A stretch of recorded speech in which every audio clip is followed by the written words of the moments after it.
Once home to both the Old White Star Line and Cunard Line, as well as a city steeped in maritime history, plus the birthplace of the legendary Beatles, this week on Planet Cruise Weekly we're exploring what you can do in the port city of Liverpool.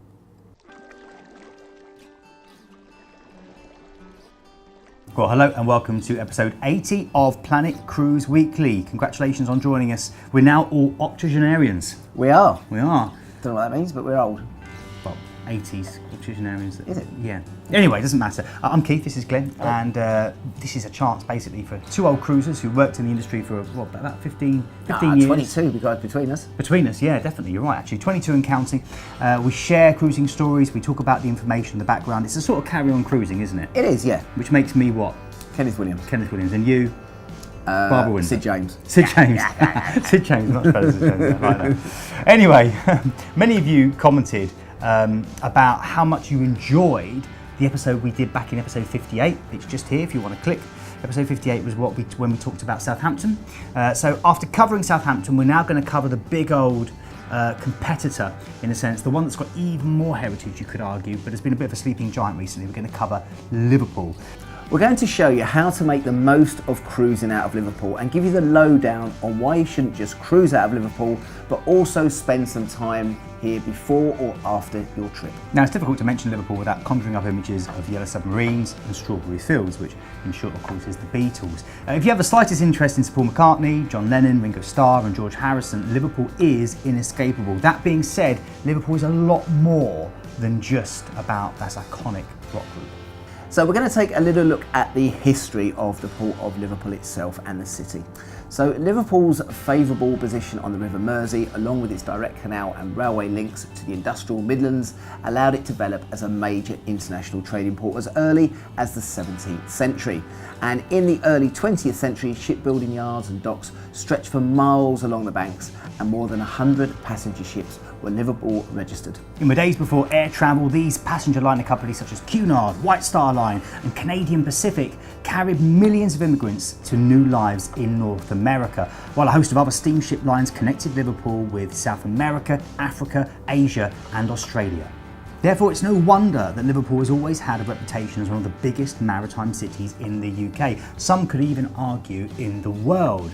However, in more recent years, as the cruise industry started to boom in the 70s and 80s, it appeared its status as the #1 UK cruise port had passed over to Southampton. Fast forward to 2017 though, and Liverpool is now enjoying a huge revival. Designated as a UNESCO World Heritage Site in 2004 and the European Capital of Culture in 2008, the last decade has seen Liverpool's fortunes greatly improved. There's now a brand new cruise terminal built to be able to handle the growing demand and size of cruise ships. And it was even chosen as the destination for the Cunard's recent 175th anniversary celebration, which saw a royal rendezvous of the three Cunard queens all meeting up in the port. Click here for more coverage of that amazing day. So, what is there to do in Liverpool, and why should you take the time to enjoy the city and not just sail out of it? Well, here is Keith and Glenn's guide to the city of Liverpool. So we're going to start by having a look at some of the local highlights of this great city. Now, if you only got a couple of hours to kill, or you just fancy taking it easy, then conveniently nearly everything of interest to the visitor is within a 10 to 30 minute walk or a short train or boat ride across the Mersey. So firstly, let's have a look at some of the rich heritage and history of the city by starting at Pier Head and the marvellous Three Graces that pretty much made the city of Liverpool one of the most recognised skylines for nearly a century. Now, the Three Graces comprises of the Royal Liver Building, the Cunard Building and the Port of Liverpool Building, all of which sit at the base of the famous Pier Head. And walking around this dock area, you can really see why this city once was such an icon. And we say once, but really still is. With the Royal Liver Building, which was the tallest building in Europe back in 1911 and known as the first skyscraper in Britain, standing proudly as you arrive and depart from your cruise, you get a real sense of heritage. You can wander around these docks, take in the Three Graces, meander around the shops and visit the city's most famous four residents, with the life-size statues of the Beatles on the pier. Now, we've already mentioned it, but Liverpool is synonymous with the Beatles. In fact, according to a recent global poll, almost half of cruisers stated that the Beatles' heritage is what appeals most to visiting Liverpool. So whether you want to take a trip to Penny Lane, visit the Yellow Submarine Hotel, or take a drink in the famous Cavern Club where the Beatles had their break, or maybe just have a wander around the Beatles Story exhibition on the Albert Docks, there is loads to do for Beatles fans.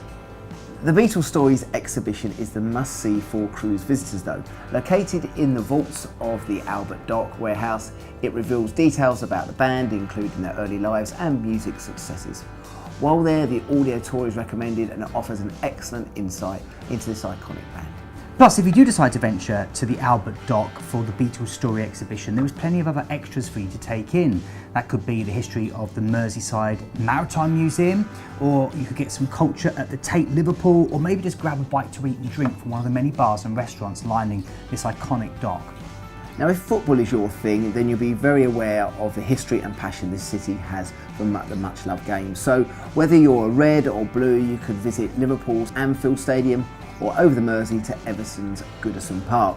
Whichever stadium you go to, you can expect a stadium tour and a chance to see the history both of these iconic clubs bring into this lively city.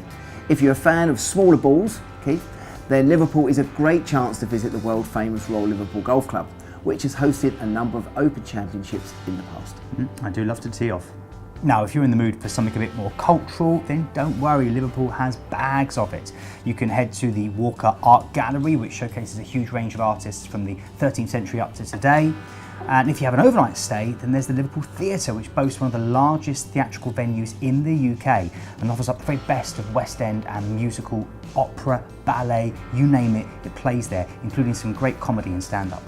Now, we've talked a lot about the history and industry of Liverpool, but you may be shocked to hear that they have some great options for being outdoors in nature here too. Did you know that Liverpool proudly boasts more parks than Paris? And 10 of these Victorian-style parks are protected by the English heritage.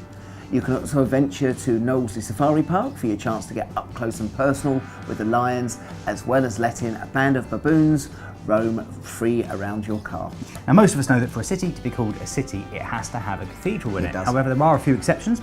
Bury St Edmunds is a town, but it has a cathedral, and Liverpool has not one, but 2 different cathedrals, quite incredibly. There we go. Both incredible, including Britain's biggest, which is Liverpool's Anglican Cathedral, which took 74 years to build. And the first foundation stone was laid in 1904. And in fact, it's ranked #1 of things to do in Liverpool by TripAdvisor, no less. It features the world's highest and widest Gothic arches.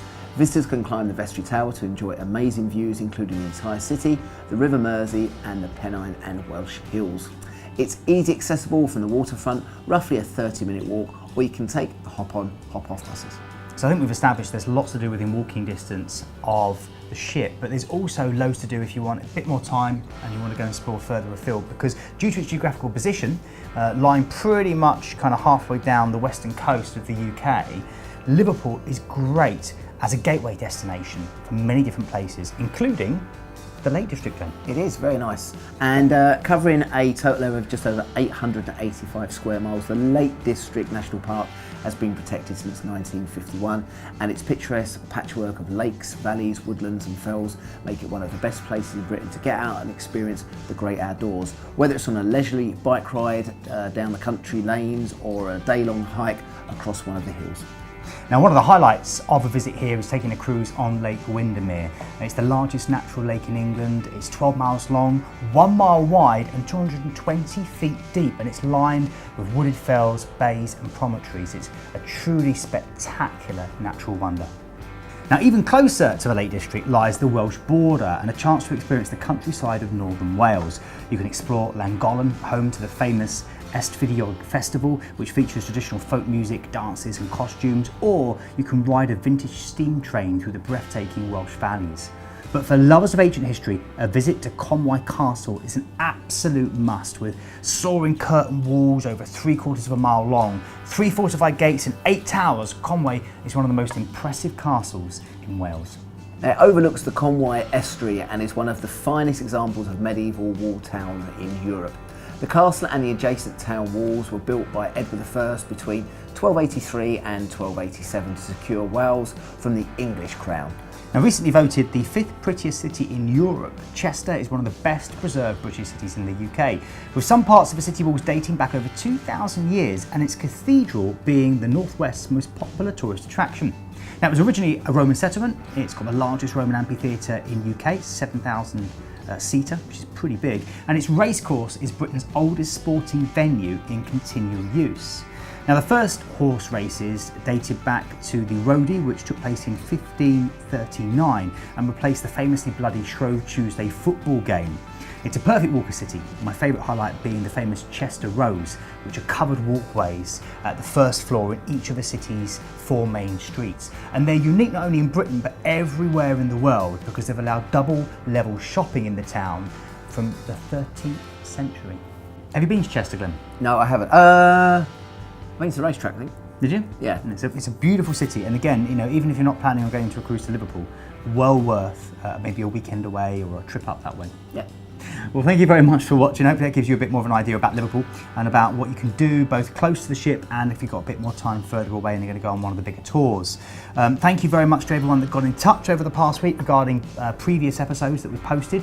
If other people want to get in touch, Glenn, how do they do so? They do it a number of ways. hello@planetcruise.co.uk. Check us out on Facebook, Twitter. Of course, make sure you go onto our YouTube channel and check us out Planet Cruise Weekly. You've got about 79 or 80 other videos to watch there, so you can do that and make sure you like us. Check out the planetcruise.co.uk website, and that will give you all the cruises that are going out of Liverpool and of course all cruises around the world. That's right, and if you do actually want to speak to any of our wonderful team or find out more information from the website, click there and it will take you straight through via a quick link. Now, a big thank you to these people. First of all, David Barron, who got in touch. He says sailing into KOTOR is an absolutely fantastic thing to do, and anyone who has a chance to go should. Everyone will love it. They filmed 007 at the bay and a large hotel a few bays around the corner. That was concerning one of our Montenegro deals that we posted a couple of weeks back. So David, thank you very much for getting in touch. Some nice little snippets of information there. And also a big thank you to Angela Sava, who posted on one of our past PCWs when we looked at the MSC Seaside, one of the new ships for Mediterranean Shipping Company. Very exciting ship. Nice ship. Very nice ship indeed, very exciting. And Angela says, wonderful video, I'm so excited, booking a large group with my cruise planner as we speak. Sailing Seaside in June 2018. Say that after a couple of drinks. I know. Sailing Seaside in June 2018 to celebrate my son and his friend's high school graduation. Angela, thanks very much for getting in touch. Let us know how that goes. Sounds like a lot of fun indeed. Thanks for watching. We'll be back soon with another exciting episode of Planet Cruise Weekly. In the meantime, keep safe. Have a great week.